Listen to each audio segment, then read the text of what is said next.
Through the 1941 Battle of Keren, the British expelled the Italians and took over the administration of the country. The British placed Eritrea under British military administration until Allied forces could determine its fate.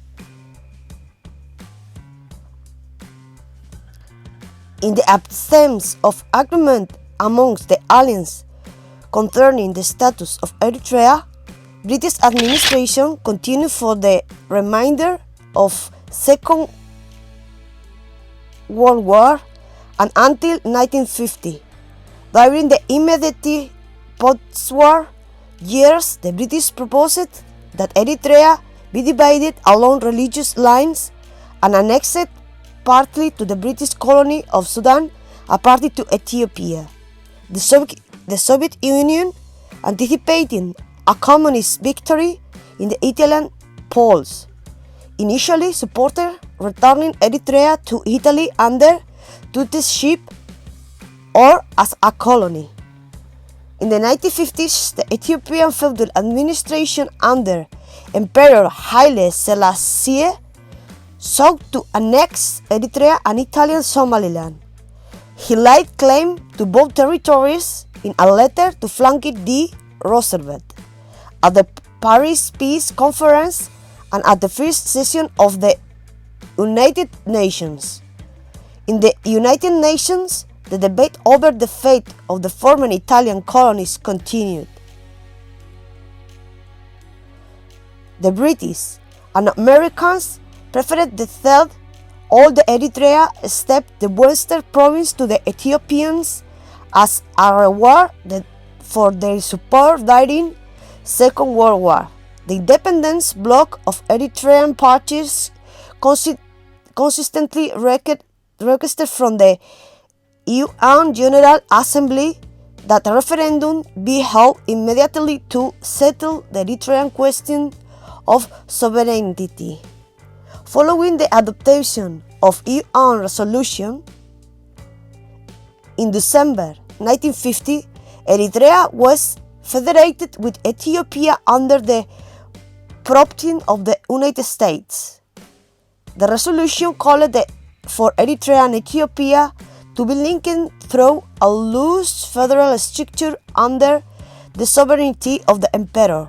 Eritrea was to have its own administrative and judicial structure, its own flag and control over its domestic affairs, including police, local administration, and taxation.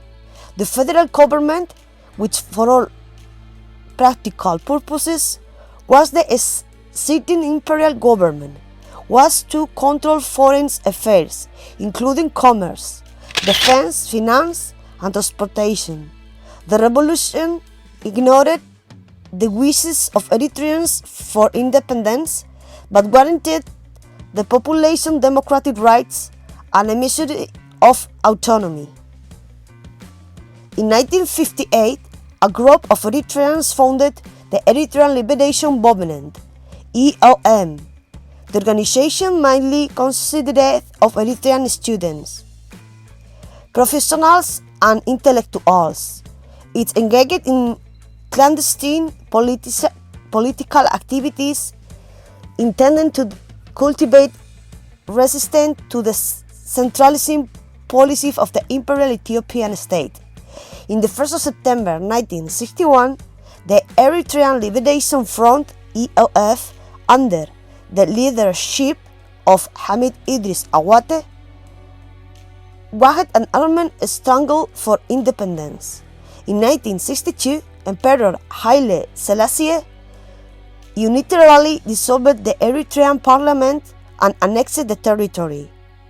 The ensuing Eritrean War of Independence went off for 30 years against successive Ethiopian government until 1991, when the Eritrean People's Liberation Front, EPLF, a successor of the ELF, defeated the Ethiopian forces in Eritrea and helped a coalition of Ethiopian rebel forces take control of the Ethiopian capital Addis Ababa.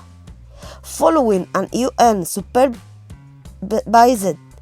referendum in Eritrea, dubbed UNOBER, in which the Eritrean people overwhelmingly voted for independence, Eritrea declared its independence and gained international recognition in 1993.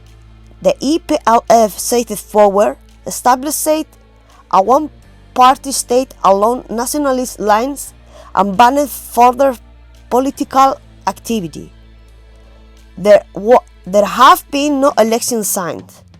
In 2020, Eritrean troops intervened in Ethiopia's Tigray war on the side of Ethiopia's central government.